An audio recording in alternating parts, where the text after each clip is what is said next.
Хадамоти амнияти давлатии Узбекистон гуфт ки ходимони ин сохтор як шаҳрванди Тоҷикистонро аз асорат раҳо карданд.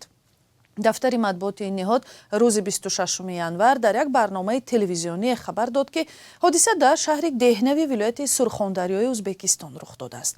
ба иттилои расмӣ як сокини 32-солаи шаҳри деҳнав ки доғи судӣ ҳам доштааст, як сокини 32-солаи шаҳри Душанберо гаравгон гирифта ӯро шиканҷаву азият кардааст. тафтиш маълум намуд ки сокини деҳнав ба як шиноси дигараш сокини 37-солаи Душанбе дар ҳаҷми $11,000 қарз додааст. вақте ин пул сари вақт баргардонида нашуд, сокини деҳнав як ҳамкори марди қарздоршудаи сокини Душанберо гаравгон гирифта гуфтааст ки танҳо баъди бозгардони қарз ӯро озод мекунад.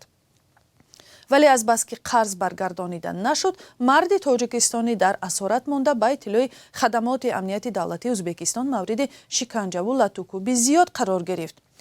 шаҳрванди Узбекистон ки дар содир кардани ин ҷиноят гумонбар мешавад, ба ҳабс гирифта шудааст. ҷузъиёти дигари ин ҳодиса маълум нест, аз ҷумла ин ки ҳодисаи гаравгонгирӣ кай рӯй дода, марди тоҷикистонӣ чӣ муддат дар дасти сокини Сурхондарё дар асорат буд.